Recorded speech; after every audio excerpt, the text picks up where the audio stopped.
E nós estamos trazendo uma série de mensagens no mês de abril, 7:22, André. Mateus 7:22.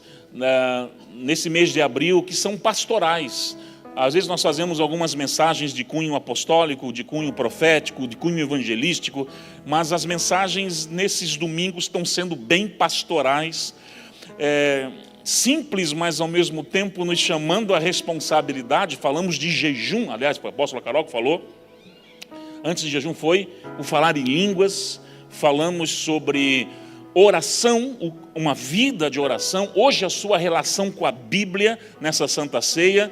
E eu quero trazer aqui algumas verdades sobre a Bíblia e como você pode se relacionar de maneira mais eficaz com ela. E no final da palavra lançamos a maratona de 14 dias, amém? Vou começar com um texto que ele já é meio assim confrontador. Ele é um texto já meio que assusta um pouco, amém? Mas você já vai entender o porquê de já começar, parece tão agressivamente o texto, mas é porque foi o fruto de uma crise quando eu estava no início, lá na minha conversão. Eu li esse texto e eu já falei, uau, já travei aqui. E foi quando Deus falou comigo uma verdade a respeito desse texto. Então vamos lá. Final do Sermão da Montanha, um dos sermões mais célebres de Jesus, Mateus 7:22, vai dizer assim: muitos me dirão naquele dia, Senhor, Senhor, nós não profetizamos nós em teu nome? No teu nome nós expulsamos demônios? No teu nome nós não fizemos muitas maravilhas? Então lhes direi abertamente, nunca vos conheci. E essa parte aqui eu acho interessante. Nunca vos conheci, apartai-vos de mim, vós que praticais a iniquidade. Obrigado, Jesus, por essa palavra e que ela ministre poderosamente nossos corações essa noite, a nossa oração, em teu nome. Amém. Não vos conheço. Isso já me deixou em crise há um tempo atrás. Operacionalizar dons, expulsação de demônios, operação de algumas habilidades do Espírito, não quer dizer que você tem um status muito positivo nos céus. Não quer dizer nada disso. Aliás, é bom, nós buscamos os dons, cremos nas habilidades do Espírito, mas não quer dizer que Jesus fala assim, olha, naquele dia uns vão dizer que operacionalizavam assim, assado, aqui e ali, e não vos conheço.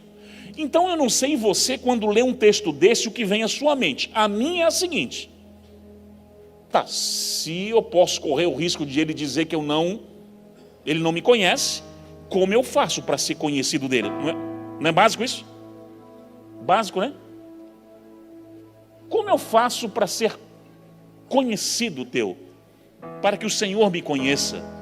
Então é a pergunta que não quer calar. Eu fiz essa pergunta quando li esse texto. E o Senhor me conduziu à resposta. Tem resposta para isso? Tem, e está na Bíblia. Tem e está na Bíblia. Eu vou provar para você. Primeira carta de João. Aliás, é um dos textos que nós vamos ler nesses dias. Primeira carta de João, capítulo 2, versículo 3. 1 João, capítulo 2. No finalzinho quase, as cartas de João são perto lá de Apocalipse. Vou ler aqui. E nisto sabemos que o conhecemos. Olha aí.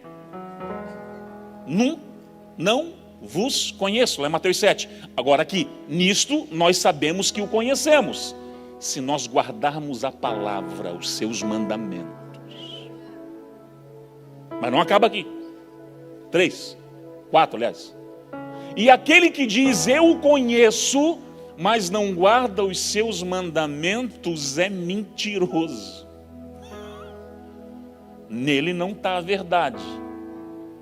Esse texto ele vai responder Mateus 7. E a gente já podia sacar a viola aqui e ir embora.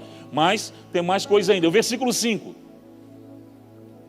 Qualquer que guarda a sua palavra, o amor de Deus estará nele, então verdadeiramente, ou está nele verdadeiramente aperfeiçoado, e nisto conhecemos que estamos nele. Então, a pergunta que eu fiz anos atrás, Senhor, eu vi que pessoas operacionalizam os dons, e o Senhor vai falar naquele dia, não vos conheço. como eu faço para ser conhecido teu? E ele falou: ame a minha palavra, guarde a minha palavra, procure cumprir a minha palavra, e é aqui que você não só irá me conhecer, mas aonde eu serei conhecido teu. Há uma relação do ser conhecido e conhecer diretamente ligado à sua relação com isso aqui, com a Bíblia. E não sei o que estou falando, é a palavra. Isso aqui, acabou a pregação, não tem mais nem o que falar. Vamos embora, está tudo certo. Agora leia a Bíblia e vamos para casa. Mas não, vamos um pouquinho mais. Vamos um pouquinho mais. Porque isso aqui já foi uma resposta de uma crise minha anterior. Ok. Aí a grande questão agora é: preciso conhecer a Bíblia, eu preciso me relacionar com a Bíblia. Preciso, porque ela é vida para mim. É nisso que eu vou conhecer a Deus e ser conhecido dEle. Agora a questão é como. A Bíblia vai explicar tudo, gente. Tudo. Inclusive o como. Aliás, o como tem vários textos, mas eu vou pegar o mais tradicional, aquele que é, para mim, o salmo da minha vida, que é o Salmo 1. O salmo da minha vida é o Salmo 1, é o salmo onde eu já fui ministrado 200 vezes por ele, frente para trás, de trás para frente. E esse Salmo 1 vai dizer: bem-aventurado, feliz é o homem, feliz a terceira potência é o homem, que não vai andar segundo o conselho de ímpios, não vai ficar ouvindo, cuida muito bem que ouve. Ele não vai se deter no caminho de pecadores, vai fugir. Não vai se assentar à rodinha de escarnecedores. Aí o versículo 2 é interessante, que daí ele começa uma linha aqui, mas antes ele tem prazer. Ele começa falando: ó, prazer eu tenho na palavra, eu tenho prazer na lei do Senhor, e nela eu vou meditar. Aí explica como você se relacionar com as Escrituras. Eu vou respondendo uma pergunta atrás da outra hoje, didaticamente, pastoralmente, para você. A questão é: preciso mergulhar nas Escrituras para ser conhecido dele e conhecê-lo. A segunda, como? Aqui, a palavra no hebraico aqui é hagar. E aqui essa palavra é interessante, porque ela significa no hebraico produzir um som baixo, como um suspiro, ponderamento, reflexão. Ou seja, dentro do pensamento hebraico, inclusive a forma como o judeu se relaciona com a Torá, primeiro, você nunca vai ver um judeu meditando o Hagat aqui, vendo a televisão junto, a televisão lá e a Bíblia aqui, ou a Netflix de um lado e a Bíblia aqui, ou no meio de uma galera falando 10 mil coisas atravessadas. Ele vai procurar um lugar sem distrações. O princípio da meditação, em primeiro momento, é um lugar sem distrações. E o judeu, ele lê, estuda o Torá, repetindo e balbuciando, sussurro quase, praticamente, sussurrando a palavra e deixando com que ela entre nele em som suave, baixo, sem distrações, para que essa palavra vá tornando vida, a zoe de Deus dentro dele. Então, se você me pergunta como ler a Bíblia, está aqui. O Hagat é aqui. O resultado disso é o versículo 3, que eu não vou nem entrar no Salmo, enfim, não vou entrar nessa parte. Mas, a partir de amanhã, nós vamos lançar uma maratona bíblica, que é uma forma de eu ler a Bíblia com você, estudarmos juntos a Bíblia, lermos juntos. E a ideia é você não ler de qualquer forma, meditar. Gente, as maiores respostas que eu tive de Deus, ontem aqui estava um mover de Deus, aqui no Goldipper, aqui estava uma unção, glória a Deus, e profeticamente Deus falou comigo, eu falei com pessoas, eu amo isso, mas as maiores respostas que eu tive de Deus foi debruçado sobre isso aqui. O Senhor me levando a Bíblia, me levando a palavra, e eu... É isso. É isso. Eu preciso me mover assim, assado. É isso. Então as maiores respostas que eu tive de Deus foi meditando, não é lendo displicentemente, de qualquer jeito, porque vai entrar no ouvido, vai sair de outro, não vai nem descer ao coração. Por isso que o judeu, quando vai estudar a Bíblia, não é de qualquer jeito, ele tem como algo precioso, uma meditação. abandonando toda e qualquer distração, desligando o celular, desligando qualquer coisa eletrônica. E eu vou dar um conselho para você: volte. Irmão, eu uso aparelhos, ok? Hoje, por exemplo, no aparelho aqui nós temos, eu tenho acho que 50 versões de Bíblia aqui, de A a Z, de alfa a ômega.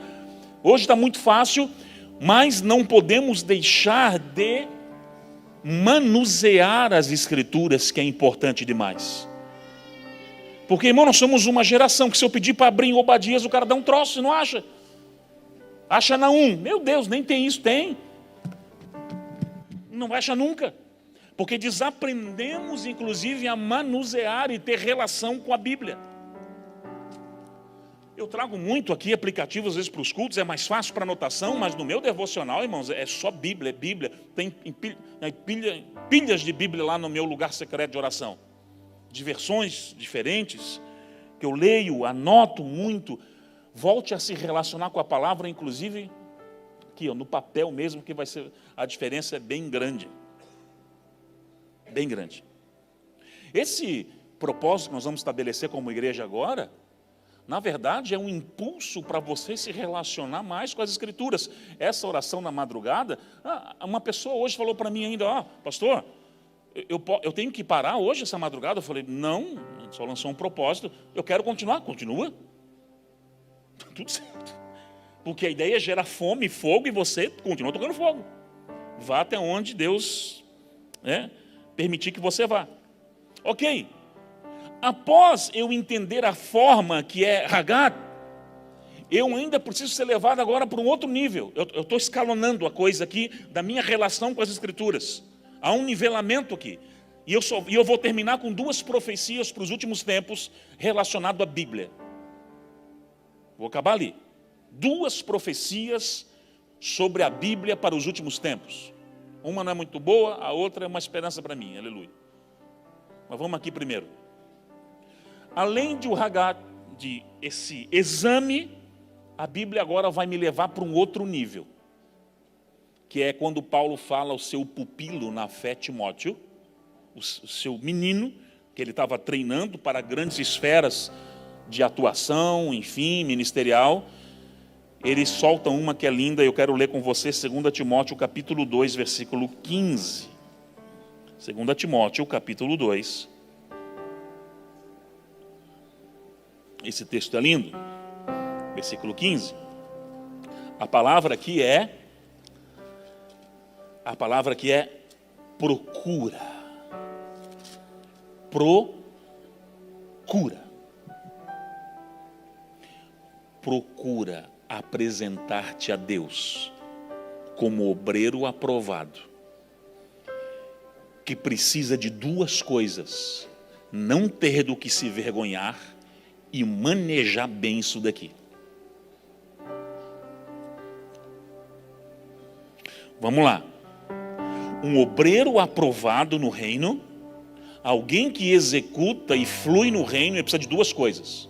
Primeira, um bom testemunho, algo que não tenha do que se envergonhar com a sua família, no seu trabalho, na vizinhança, com os seus, no reino, ter um bom testemunho.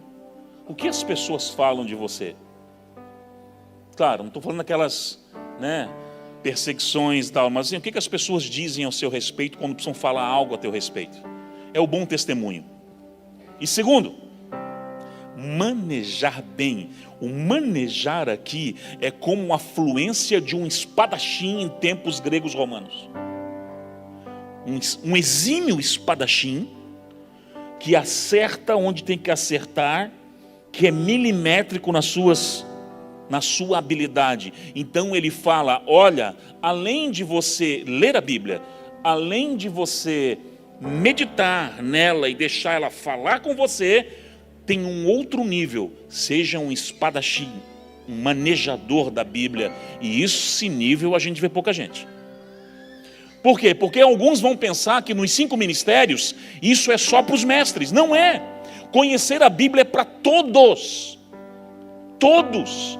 Não é só para apóstolo, profeta, mestre, obreiro. Não, é para todo aquele que ama Jesus. E eu posso falar uma coisa, gente.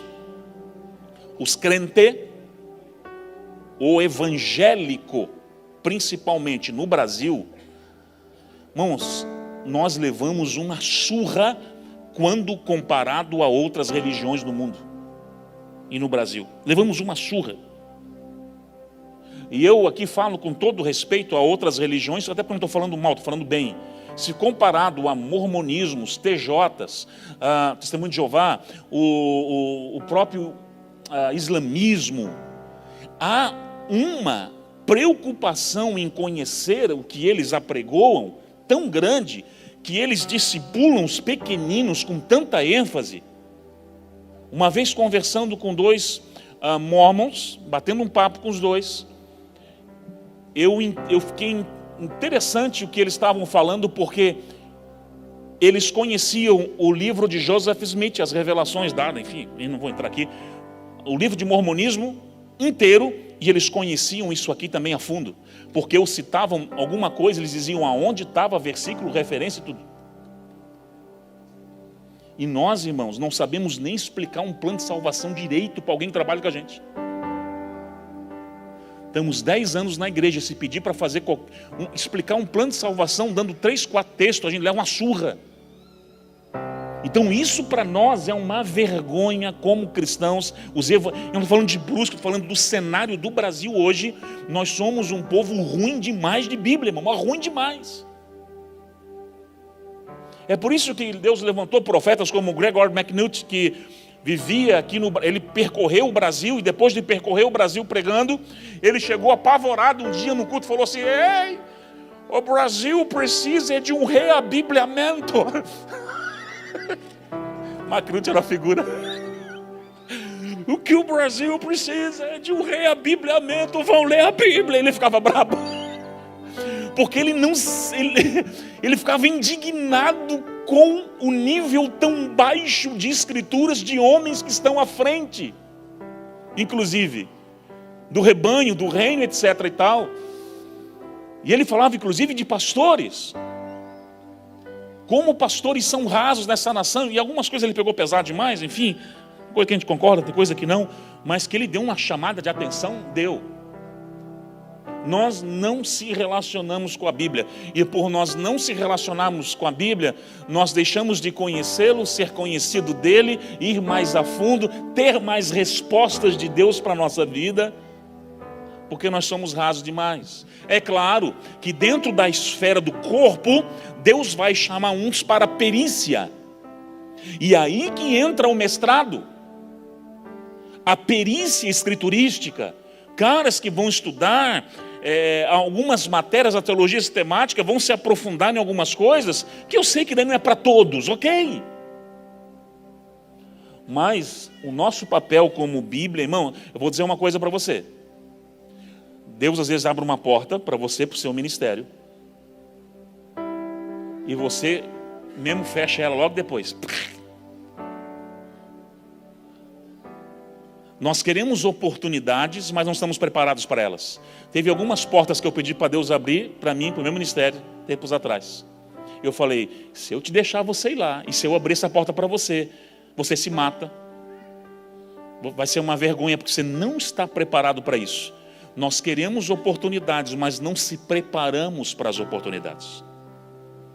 E às vezes você vai ter só uma única chance de causar uma boa impressão, uma boa primeira impressão.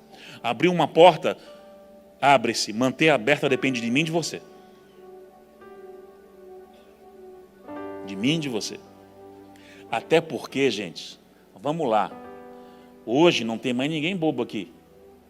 Quando eu falo bobo, eu estou usando um termo de 30 anos atrás, que os pregadores usavam. Hoje nós temos médicos, juízes, empresários que têm muito conhecimento, que estudam também, que correm atrás, que tem muita tecnologia à disposição, então estudam e é muito fácil, está tudo na mão, não dá mais para ser raso. Quando eu falo ser raso, eu não estou falando que você tem que ser expert, mas não dá mais para ser raso, nós precisamos mergulhar mais fundo. Isso vai depender até onde o seu chamado, o seu ministério vai, tá? A gente se preocupa com tanta coisa às vezes, mas esquecemos de mergulharmos com intensidade nas Escrituras. Esquecemos. conhecer. A gente investe em tanta coisa, mas não investe numa boa Bíblia de estudo, por exemplo, com uma notas de rodapé boas, que vão te dar um subsídio maior do entendimento do texto que está acima. Coisas básicas. Come 55 pizzas no mês, mas não compra uma Bíblia de estudo. 50 cachorro-quente, mais 30 hambúrguer e uma Bíblia, e não compra. Porque a gente pensa que é gasto, e não é gasto, é investimento na sua vida, no seu ministério. Não é gasto, é investimento. Aleluia. Glória a Deus. Teve um tempo atrás que eu preguei isso aqui na igreja. O cara ali da livraria do centro falou: pastor, nunca vi tanto membro da Nação Forte, apareci comprando Bíblia aqui. Eu falei: é que foi pregado um negócio meio sinistro aí domingo. A galera saiu doida atrás de Bíblia, mas faz parte. Vamos lá. Eu ia entrar numa parte bibliológica aqui, mas eu vou pular. Eu quero pular essa parte. Bibliologia eu deixo para aula de teologia sistemática. Mas só para dizer que há mais de 31 mil versículos na Bíblia. É muita coisa, irmãos. Instrução divina para mim e para você é muita coisa. Desses 69 livros, 66 livros que a Bíblia tem, os 39 do Antigo, os 27 do Novo Testamento, são pérolas para mim e para você, pérolas. Fora os livros apócrifos que não são considerados canônicos. Mas aí é outra história. Aliás, uma pessoa me perguntou há um mês passado: pastor, eu posso ler os apócrifos? Eu falei assim: olha, você pode ler como um livro de historinha, como qualquer outro. Os livros considerados canônicos passaram por um balizamento, concílios, análise de doutrina, né, ligações doutrinárias entre uma esfera e outra. Enfim, você pode ler como um livro de história qualquer, como vai ler os Contos de Nárnia. Não tem problema nenhum nesse sentido, mas não são considerados canônicos. Então há muita pérola para mim e para você. E falando de canônico, eu quero pegar 2 textos da Bíblia, que é a Bíblia falando dela mesma, dentro dessa nossa construção, desde o início, né, que nós estamos aqui trabalhando. A primeira, essa denúncia de Jesus no Sermão da Montanha: não te conheço. Depois, lá em João, eu descubro como eu posso ser conhecido dele agora. Depois eu vou descobrir que para mergulhar nas Escrituras é uma meditação dentro do pensamento judaico, da trilha judaica. Depois eu viro um espadachim, aleluia, né? Um manejador, exímio manejador. E após isso nós vamos ver, que eu vou pular uma parte aqui, o que a Bíblia fala dela mesma. Isso aqui é interessante. 2 Timóteo capítulo 3, versículo 15. Por gentileza, vou ler um texto aqui em Timóteo, outro em Pedro. 2 Timóteo capítulo 3, versículo 15. Olha só isso aqui, ó. E que desde a tua meninice, ou desde criança, você precisa saber as sagradas letras. Isso o judeu faz, o muçulmano faz, o hindu faz, o budista faz. E nós crentes fazemos muito pouco. Estamos melhorando, mas ainda está longe. Ensinar as crianças desde cedo as sagradas letras, pois que vai ser vida para ela quando ela crescer. Ensina a criança no caminho que deve andar, e quando for mais velha não se desviará dele. Então, porque elas podem te fazer sábio, quem? A Bíblia, para a salvação pela fé que é em Cristo Jesus. E olha só que lindo o 16 e o 17. Toda a Escritura, toda a Bíblia, ela é inspirada e proveitosa para ensinar, redarguir, corrigir, instruir em justiça. E o 17, para que o homem de Deus seja perfeito e perfeitamente instruído para toda boa obra. A Bíblia é inspirada por Deus para instruir, corrigir, apontar, alinhar e preparar-nos para toda boa obra. Esse é o poder da palavra de Deus em mim e em você. E olha esse outro texto, essa outra declaração da Bíblia sobre ela mesma. 2 Pedro capítulo 1, versículo 20. Esse texto é lindo. É lindo, irmãos. 2 Pedro capítulo 1, versículo 20. Vai dizer: sendo primeiramente isto, que nenhuma profecia da Escritura, nenhuma palavra bíblica é simplesmente de uma particular interpretação, ou saiu da cabeça de um homem apenas. Mas, versículo 21, a profecia nunca foi produzida por vontade de homem nenhum, mas os homens santos de Deus falaram inspirados pelo Espírito Santo. Irmãos, a Bíblia tem mais ou menos 40 autores. 40 autores. Ela foi escrita num período de 1.600 anos. Homens que não se conheceram, de regiões diferentes. Aliás, dentre os escritores nós temos boiadeiro, Amós, plantador de sicômoros. Temos médicos, Lucas, temos eruditos como Paulo, temos pescador como Pedro, gente de classe diferente, social diferente, de cultura diferente, de tempos diferentes. E não se conhecendo, não se falando, ela se completa numa sincronia linda, perfeita, porque foram homens santos falando inspirados pelo Espírito Santo. Quando falam de homens santos, foram santificados e regenerados pelo sangue de Jesus, não ou inspirados por Deus, não eram perfeitos, mas falaram aquilo que Deus estava falando naquele tempo, e liberando os mistérios de Deus e aquilo que Ele permitia ser escrito. Então a Bíblia, ela é esse compêndio canônico de 66 livros que passaram pelos concílios e alguns foram retirados porque fugiam dessa sincronia linda. Como falei, de homens, de boiadeiros a eruditos, mas falaram a mesma coisa, anunciaram a mesma coisa. Tem um texto da sabedoria judaica que é um dos que os judeus mais usam sobre a sua relação com a Bíblia, sabia disso? Isso que eu já tive em Israel algumas vezes, né? A nossa caravana aí para o ano que vem só tem mais 9 vagas, a gente não leva grupos grandes, levamos grupos menorzinhos, de 30 pessoas no máximo, então temos 21, só falta 9 lugares. E sempre eu costumo conversar muito com os guias, com pessoas que estão lá em Israel, procurando extrair o máximo de informação possível. E nessa última viagem, o Ilan, que é de origem judaica, e fala muito bem português, enfim, o nosso guia lá, ele trouxe algumas coisas que foi muito interessante. E uma delas foi que essa relação do judeu com a Bíblia, com as Escrituras, é muito forte. E um dos textos macros dele, sabe qual é? É o Salmo 119, versículo 105. Acho que isso aqui vale a pena a gente ler ele. Salmo 119, versículo 105. Lâmpada para os meus pés é a tua palavra, aleluia, e luz para o meu caminho. Naquela época o uso de lamparina era muito comum, aquele vaso de cerâmica com óleo dentro, o pavio, né? Coisa simples.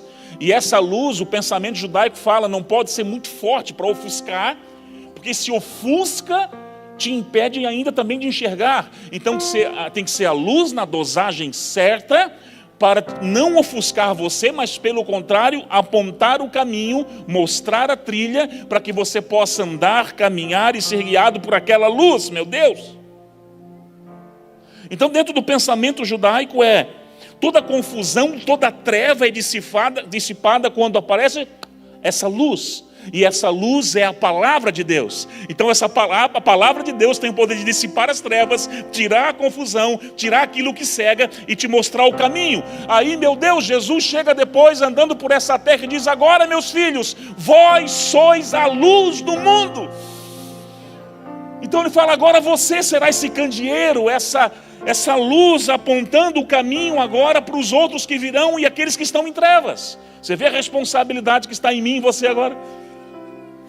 Isso é fantástico. Isso é fantástico. Isso é lindo demais. Eu quero terminar com 2 profecias sobre as Escrituras dos últimos tempos. Isso está dentro da esfera escatológica? Sim, está. Mas ela já começou a acontecer. 2 profecias, uma é ruim, outra é boa. Vou começar pela ruim. Quer notícia boa? Aquela coisa, né? Quer notícia boa ou ruim primeiro? Vamos começar pela ruim então, vamos lá. 2 Timóteo capítulo 4, versículo 3. 2 Timóteo capítulo 4, versículo 3. Vai dizer que virá um tempo em que? Virá um tempo em que não sofrerão a sã doutrina. Doutrina aqui, a palavra didascalia no grego, aparece 21 vezes no Novo Testamento. Está ligado à sã doutrina, a pureza da palavra, a pureza do Evangelho, a pureza das Escrituras expressa em nós. Mas essas pessoas vão ter comichão nos ouvidos. Elas vão amontoar para si doutores conforme os seus próprios pecados, concupiscências. Meu Deus, Paulo está escrevendo para 2023 isso. É mais atual de qualquer outra coisa. Por isso que é uma profecia do campo escatológico. Virão dias em que vai ter dias que as pessoas não vão... Mas tem o versículo 4 ainda. E desviarão os ouvidos da verdade, voltando à fábula, a misticismo, a conto para narniano. É isso que vai acontecer. As pessoas se desviarão da verdade. Pegarão aonde... Irmão, há um custo grande em anunciar a verdade. Você pensa que a pancada não vem para mim? Em julho agora vou lançar o livro Autoridades Abusivas. Eu já estou esperando a pancada que vai vir depois. Já sei.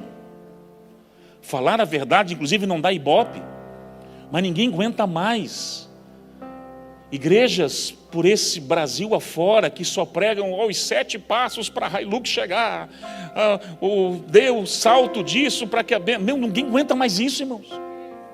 Porque não muda ninguém, não transforma ninguém. Não traz alinhamento para nada. Eu sei que as bênçãos vão vir, faz parte do pacote de Jeová para você. Vem, aleluia. Vem, Ele é um Pai bondoso, está tudo certo. Mas pregar a verdade tem um preço. Pregar a Bíblia, eu sei que tem um preço. Eu sei que não é, e a pancada vem. Primeiro porque não dá ibope. Alguns lugares eu vou pregar uma vez só e nunca mais volto.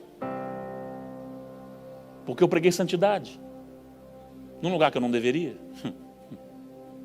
Ou deveria. Vai saber? Então não dá. Não quer dizer que você vai ser um ortodoxo frio que só bate nas pessoas e apaucenta todo mundo. Não é isso. Porque o evangelho é amor. É compartilhar em amor, é instruir em amor, é abraçar em amor. Não é alguém que vai apaucentar a igreja, não é isso. Mas a verdade não pode ser negociada. E nos últimos dias as pessoas terão comichão nos ouvidos. Porque quando se prega a verdade, duro para mim esse discurso. Eu vou procurar outra igreja que pregue que eu sou bonito e que massageie meu ego e diz que está tudo bem, mas não está. Aí fica pulando de igreja em igreja, de lugar em lugar, até achar alguém, doutores que amontoam para si, que vão massagear o seu ego e falar aquilo que apenas querem ouvir, mas não aquilo que precisam ouvir. E aí, o que está acontecendo hoje é o crescimento do subjetivismo. Porque pregaram-se há uns 10 anos muito sobre o hedonismo, o olhar para o nosso próprio umbigo, tá tudo, né? É uma geração hedonista, sim, mas o subjetivismo tem crescido muito. O que é isso? É a ideia que não existe outra realidade além da realidade do sujeito. Ou seja, homens amontoando discursos, boa oratória, eu estou certo. Eu vi um amigo meu esses dias falar assim, ele foi pregar algo numa esfera, enfim, ele falou, olha... Esse é o pensamento. Quem não pensa certo, está tudo errado. Eu falei, querido, você botou todo mundo no inferno, eu, a igreja que eu sou pastor. Você vai para o céu, ninguém vai mais? Ele, não é bem assim. Não é assim, aqui o vídeo você acabou de falar. Então, isso é subjetivismo. E está crescendo muito nesses dias. Pessoas obstinadas, debaixo de muito orgulho e presunção, achando que elas detêm a verdade, mais ninguém nessa vida. Aí sabe o que acontece com essas pessoas? Elas não param mais para ouvir ninguém. Ouvir o seu pastor não dá mais, ouvir outras pessoas não dá mais. Porque tem 2 cuidados, né? Ouvir demais lá fora e ouvir de menos dentro. Eu ouço muito pregações, poucas pregações fora, muito poucas. Eu procuro mais ler a Bíblia e ser influenciado por ela. Pastor, mas eu ouço 3 pregações no YouTube por semana. Então corte isso e se relacione mais com a Bíblia. Você vai crescer muito mais. Óbvio que às vezes eu posso ouvir um ou outro pregador. Eu cortei isso. Eu ouço Jesus, eu ouço a palavra, ouço os nossos pastores, ouço o meu pastor. Pontualmente vou em lugares para ser alimentado também, que eu não sou bobo, né? Eu preciso. Mas é muita pregação de YouTube e pouca Bíblia. Pouca Bíblia. O que vai fazer você crescer é a palavra de Deus. É a Bíblia, é a tua relação com a palavra. Ok, essa é uma profecia para os últimos tempos. aumentariam esse nível de coisa e vai aumentar cada vez mais. Se prepare para isso. Vai aumentar cada vez mais, vai aparecer muitos falsos profetas, muito misticismo vai aparecer, muita gente querendo inventar a roda e sendo que não precisa inventar nada. E olha, e o movimento de homens do reino, sabe qual é nesses dias? Enquanto uns querem descobrir a roda, Deus está chamando homens assim, ó, sejam simples, como Jesus o era. O evangelho é simples e profundo ao mesmo tempo, é poderoso por si só para curar, para alinhar, para transformar, para anunciar a verdade. E é isso. A simplicidade que há em Cristo, irmãos. Só que existe uma profecia positiva. E é essa que eu me apego, irmãos. Porque eu sei que essa daqui não tem, é mister que aconteça, não tem jeito. Vai vir os tempos que isso vai acontecer. E aí, vai aumentar muito o nível do que é falso, tá? É profético, Jesus falou isso em Mateus 24. Falsos doutores vão aparecer, falsos mestres vão aparecer, falsos pregadores vão aparecer. Isso vai se multiplicar nos últimos dias. Então, para você discernir o que é falso, eleve o nível de verdade na sua vida. Eleve o nível de verdade na sua vida. Porque quando o falso bater na porta, tá estranho isso aí. Porque eu li na palavra que não é bem assim. Sabe os bereanos, como faziam os de Bereia? Que analisavam tudo nas escrituras para ver se batia mesmo. Eu mesmo falo para Carol, para os pastores: rapaz, se vocês me viram falando alguma heresia, me chama no canto. Ô pastor, não, eu vou rever. Falei, não, peraí, perdão. E eu peço perdão no culto do seguinte, que eu não tenho vergonha para isso. Vergonha é falar e continuar falando besteira. Agora, reconhecer o erro, eu não tenho problema nenhum de chegar no domingo seguinte: ó, gente, eu tenho um texto lá que tem nada a ver, tá? Me perdoa, explica aqui para eles. Não tem problema nenhum com isso. Mas vamos para a profecia que eu guardo no meu coração, e aqui nós encerramos, para a gente poder realizar a ceia do Senhor. E existe um texto profético, e eu vou construir primeiro aqui, antes de eu ler ele, os 5 níveis de revelação que existe na palavra.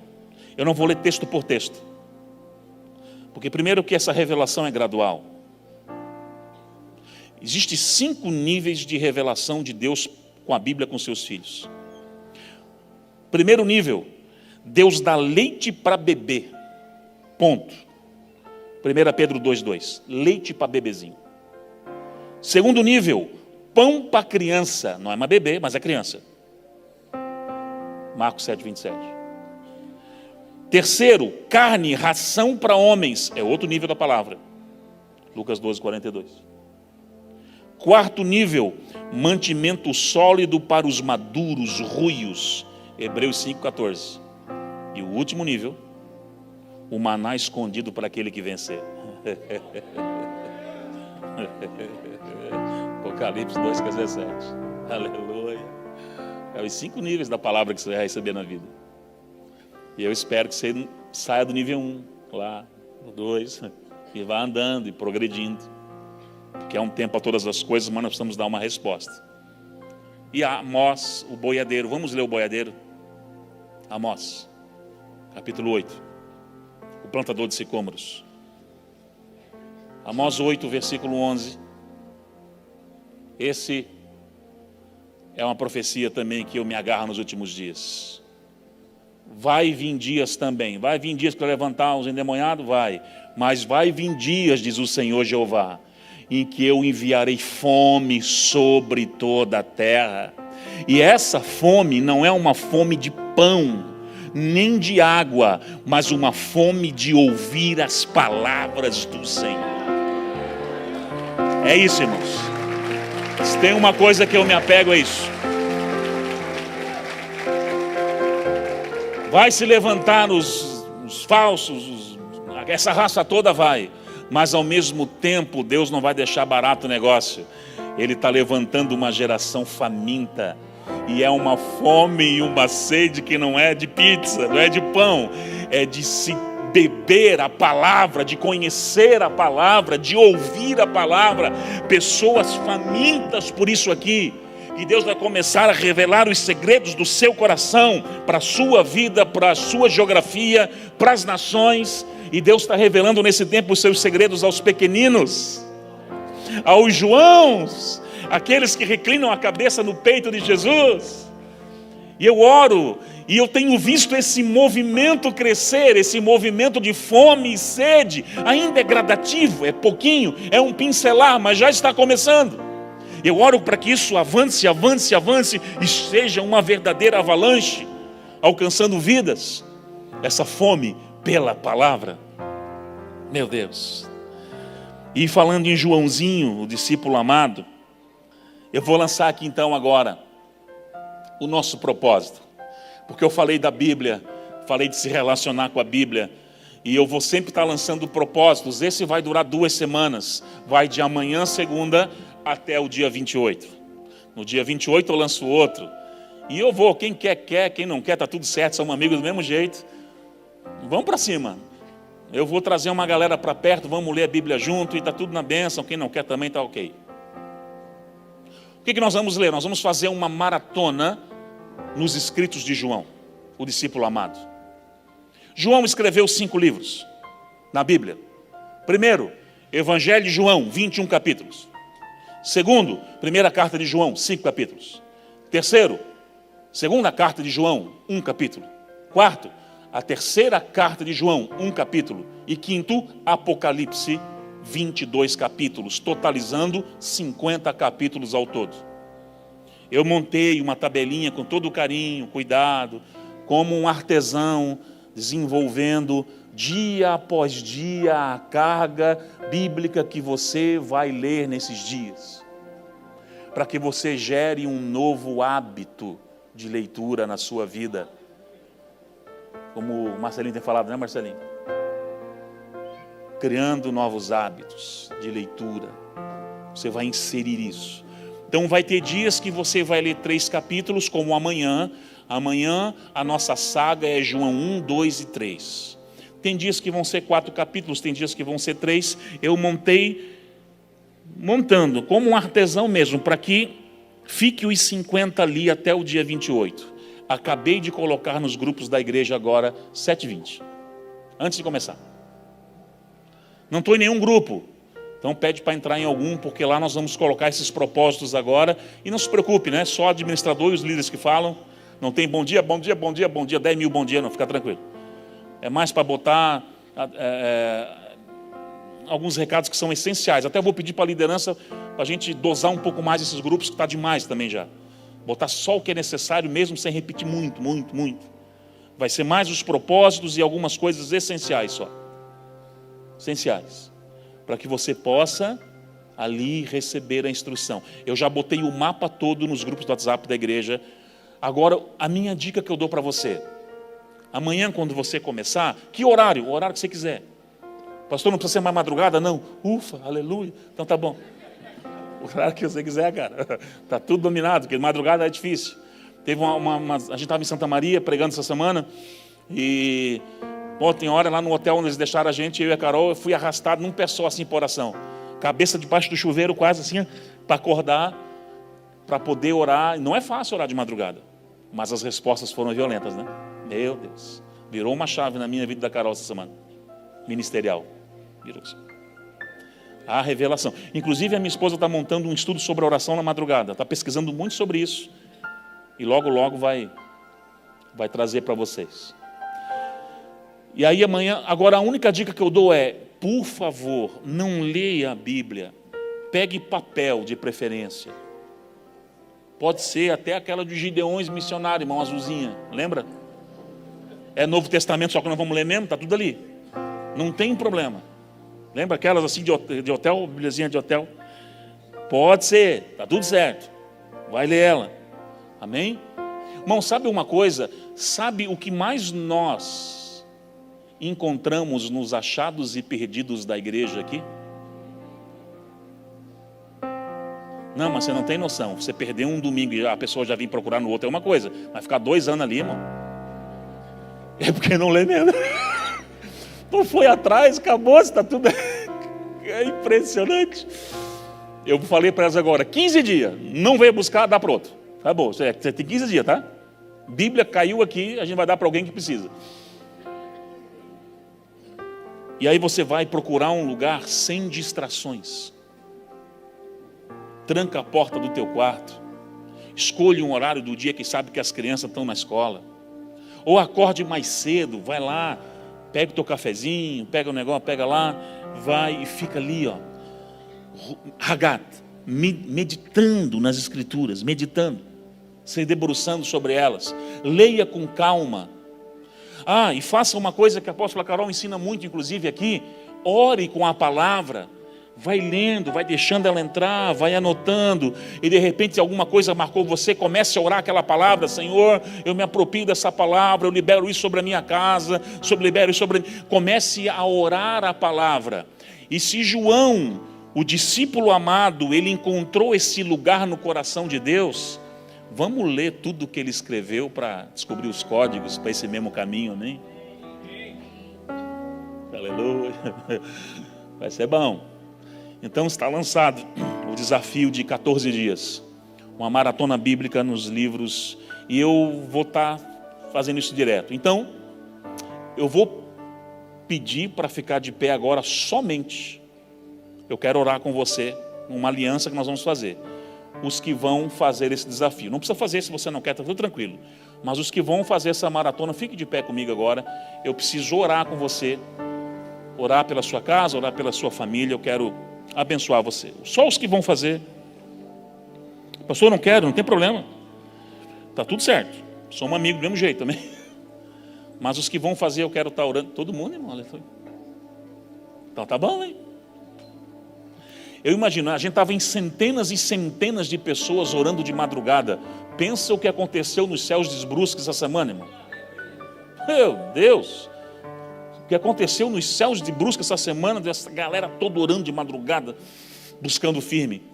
E pensa o que não vai acontecer de nível de revelação na sua vida, você começando a se debruçar sobre a palavra 2 semanas a fio. E eu espero que não pare aí. Você pegue depois Paulo, pegue Pedro, pegue o Torá e vá lendo a Bíblia. Amém? E vamos crescer, continuar crescendo em nome do Senhor.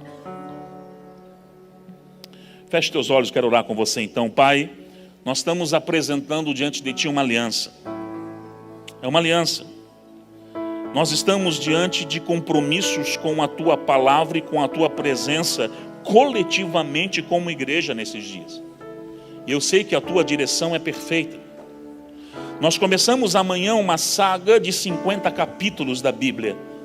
2 semanas debruçados sobre as Escrituras. E João, o discípulo amado, foi o que encontrou um lugar diferenciado no seu coração, Pai. Que possamos alcançar esse lugar também. Ser mais próximos Teu. Encontrar esse lugar de busca, de rendição, de estarmos mais chegados a Ti.